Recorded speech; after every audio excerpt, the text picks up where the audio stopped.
ನಿಂಗೋಸ್ಕರ ಏನೋ ತಕ ಬಂದೀವ್ನಿ. ನನೀಗ ಏನ್ ತಂದಿದ್ಯಾ? ಏನು ಅಂತ ನೀನೇ ಹೊಸಿ ಹೇಳು ನೋಡಮ್ಮ.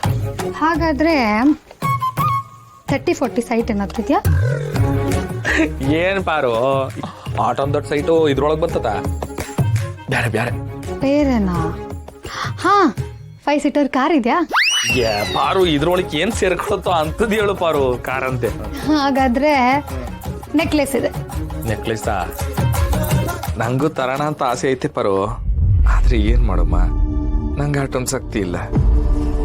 ನಿಂಗೆ ಆಟೋದ್ ಆಸೆ ಇದೆ ಅಂದ್ರೆ ನನ್ನ ಅಂಗಡಿನ ಬೇಕಾದ್ರೆ ಆಡ ಇಟ್ನ. ಬೇಡ ಮಾವ, ಹಾಗೆಲ್ಲ ಯಾವತ್ತೂ ಮಾತಾಡ್ಬೇಡ. ಇನ್ಮೇಲೆ ಆಡ ಇಡೋದು, ಮಾರೋದು, ಸಾಲ ಮಾಡೋದು ಅದೆಲ್ಲ ಯಾವುದು ಮಾಡಬಾರ್ದು. ನೀನು ಇಷ್ಟು ವರ್ಷ ಎಷ್ಟು ಕಷ್ಟಪಟ್ಟಿದ್ಯಾ ಅಂತ ನಾನು ನೋಡ್ತೀನಿ. ನಿಂಗೆ ಇನ್ಮೇಲೆ ಯಾವತ್ತೂ ಕಷ್ಟ ಅನ್ನೋದೇ ಬರಬಾರ್ದು. ಹೆಣ್ಣಿಗೆ ಬಂಗಾರದ ಮೇಲೆ ಆಸೆ ಇರುತ್ತೆ ನಿಜ, ಆದರೆ ನಮ್ಗೆ ಯಾವಾಗ ಅನುಕೂಲ ಆಗುತ್ತೋ ಅವಾಗ ತಗೊಳ್ಳೋಣ. ಇಬ್ರು ದುಡ್ದು ತಗೊಳ್ಳೋಣ, ಅಲ್ಲಿವರೆಗೂ ಏನೂ ಬೇಡ. ಸರಿಪ, ಏನೇ ಆಗ್ಲಿ ಪಾರು, ಬಂಗಾರ ಬಂಗಾರನೇ ಪಾರು. ಆದ್ರೂ ಬಂಗಾರದಂತ ಗಂಡನೇ ಮನೇಲಿರ್ಬೇಕಾದ್ರೆ ಬಂಗಾರ ಯಾಕೆ ಅಲ್ವಾ ಪಾರು? ಕಳ್ಳ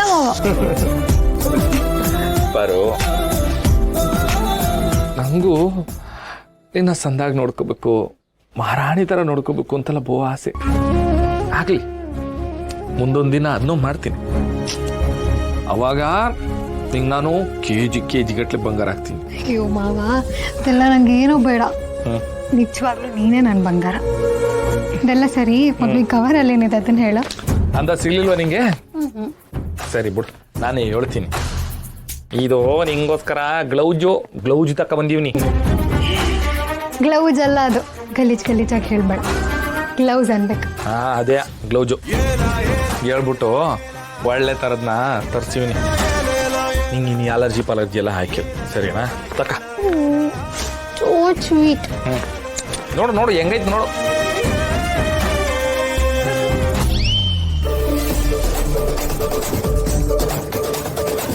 ಹೆಂಗೈತೆ ಮಾವ? ಏನಿದು? ಗ್ಲೌಜು ಪಾರು, ಗ್ಲೌಜು.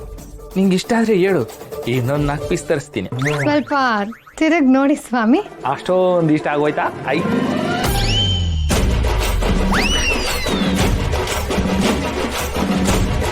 ಅಯ್ಯೋ ಪಾರು, ನಂಗಿದ್ ಎಲ್ಲಿಂದ ಗೊತ್ತಿಲ್ಲ ಪಾರು. ಹೆಂಗ್ ಬಂತು ಏನು ಗೊತ್ತಿಲ್ಲ ಪಾರು. ನಾನು ತರ ಕೇಳಿದ್ದೆ, ಅವ್ರು ತಂದ್ರು ಪಾರು. ನಾನು ಹಂಗೆ ಹಿಂಗೆ ಕವರ್ ಹಾಕೊಂಡು ಹಂಗೆ ತಗೊಂಬಂದು. ಅಯ್ಯೋ ಆಯ್ತು ಪ್ಲೀಸ್ ಸಮಾಧಾನ ಮಾಡ್ಕೊ. ಯಾಕೆ ಹಿಂಗೆ ಕೂಗಾಡ್ತಿದ್ಯಾ?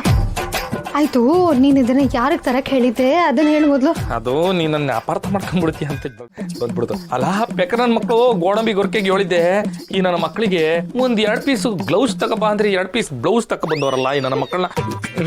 ಅಯ್ಯೋ ರಾಮ, ಯಾರು ಪಾರೋದು? ದೇವ್ರು. ಓಹೋ, ನನ್ ಮ್ಯಾಕ್ ಪಾಪ ಮಾಡ್ಕೊಂಡು ನೀನು ಬ್ಯಾರೆಯವ್ರ ಹೆಸರು ಹೇಳ್ಬಿಟ್ಟ ಅನ್ಕೊಂಬಿಟ್ಟೆ. ಮಾವ, ನೀನು ಬರೀ ಶಿವು ಅಲ್ಲ, ಕೋಪ ಬಂದಾಗ ಶಿವ, ನಡತೆಯಲ್ಲಿ ರಾಮ, 2 ಸೇರಿದ್ರೆ ಶಿವರಾಮ. ಏನ್ ಪಾರ ನೀನು, ನಂಗೆ ಯಾಕೆ ಆಟ ಒಂದು ದೊಡ್ಡ ಹೆಸರೆಲ್ಲ ಇಡ್ತೀಯ? ನಾನು ಬರೀ ಶಿವ, ಶಿವ. ಅಯ್ಯೋ ಮಾವ, ನೀನ್ ಎಷ್ಟು ಮುದ್ದು ಅಂದ್ರೆ ನನ್ಗೋಸ್ಕರ ಎಷ್ಟೆಲ್ಲ ಮಾಡ್ತೀಯ ನೀನು. ಎಲ್ರೂ ಚೆನ್ನಾಗಿ ಇಟ್ಕೋಬೇಕು ಅಂತ ಆಸೆ ಪಡ್ತೀಯ, ಪ್ರಯತ್ನನೂ ಪಡ್ತೀಯ. ಮತ್ತರ ನೀನ್ ಏನ್ ಮಾಡಿದ್ರು ಮುದ್ದು ಮಾಡ್ಬೇಕು ಅನ್ಸುತ್ತೆ. ಮುದ್ದು ಮಾಡ್ಬೇಕು ಅನ್ಕೊಂಡು ನೀ ಮಾಡದೇ ಇಲ್ಲ. ಅಯ್ಯೋ, ಮುದ್ದು ಮಾಡಲ್ವಾ?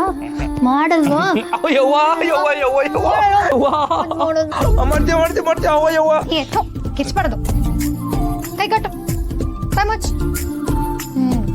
ಸುಮ್ನೆ ನಿಂತ್ಕೊಂಡಿರ್ಬೇಕಷ್ಟೇ, ಗೊತ್ತಾಯ್ತಾ?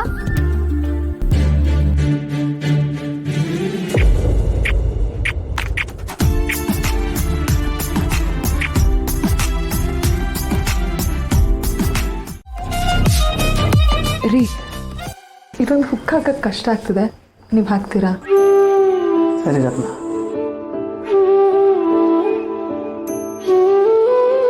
ರತ್ನಿ, ಇದು ಹಾಕ್ಬೇಕಾದ್ರೆ ಹಂಗೆ ಒಂದು ನೆನಪಾಯ್ತು. ಇಷ್ಟು ಸಣ್ಣ ಕೊಂಡಿ ಇಡೀ ಡ್ರೆಸ್ನ ಹೆಂಗೆ ಹಿಡ್ಕೊಂಡಾಯ್ತಲ್ವಾ, ಹಂಗೆ ನನ್ನ ನಿನ್ನ ಮಧ್ಯೆ ಇರೋ ಸಂಬಂಧನ, ಪ್ರೀತಿಯನ್ನು ಸಣ್ಣ ಕೊಂಡಿ ಹಿಡಿದುಕೊಂಡೈತೆ ಅಲ್ವಾ?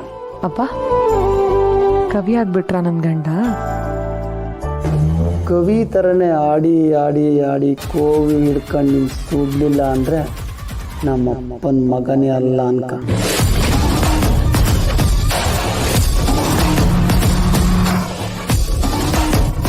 ಒಳ್ಳೆ ಚಿನ್ನ ತೇರ್ ಕಂಡಂಗೆ ಕಾಣ್ತಿದೆ. ನೀವು ರೆಡಿ ಆಗಲ್ವಾ? ಅದೇ ವ್ಯಕ್ತಿನ ಪ್ರಾಣಕ್ಕಿಂತ ಹೆಚ್ಚಾಗಿ ಪ್ರೀತಿಸ್ತಿದ್ದೀನಿ. ಈ ದ್ವೇಷ ಪ್ರೀತಿಯಾಗಿ ತಿರುಗುತ್ತಲ್ಲ, ಆ ಫೀಲಿಂಗ್ನ ವಿವರಿಸೋದಕ್ಕೆ ಆಗಲ್ಲ. ಅದಕ್ಕೆ ನನಗೆ ಯಾವಾಗಲೂ ಅನಿಸ್ತಿರುತ್ತೆ ಗೊತ್ತಾ, ಆ ದೇವರು ನಿಮ್ಮನ್ನ ನನಗೆ ಗಿಫ್ಟಾಗಿ ಕಳಿಸಿದಾನೆ ಅಂತ. ರತ್ನಿ, ಮಾತಾಡ್ಕೊಂಡು ಸೂಪ್ ಇರೋದೇ ಮರ್ತ್ಬಿಟ್ಟಿದ್ದೀವಿ. ನಾವು ನೋಡಲೇ ಇಲ್ಲ ಆ ಕಡೆ. ಸರ್. ಹಾಂ ಸರ್, ಬಂದೆ ಸರ್. ಸರ್, ಸೂಪ್ಗೆ ಒಂದು ಕಪ್ ಕೊಡ್ತೀರಾ? ಸರಿ ಸರ್. ನೋಡಿ ಸರ್. ಹಂಗೆ ಹೊಸಿ ಬಡಿಸ್ಬಿಡ್ತೀರಾ? ಓಕೆ ಅಪ್ಪ,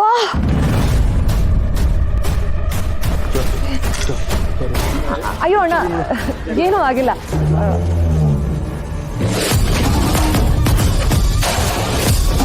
ಸೂಪ್ ಏನು ಬಿಸಿ ಇರ್ಲಿಲ್ವಲ್ಲ, ಏನೂ ಆಗಿಲ್ಲ. ಸರ್. Sorry sir.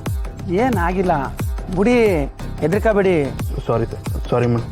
ರತ್ನಿ, ನಿಮ್ಮ ಸರ್ ತಾನೆ? ಅಯ್ಯೋ, ಏನೂ ಆಗಿಲ್ಲ. ನಡಿ ಹೋಗಮ್ಮ.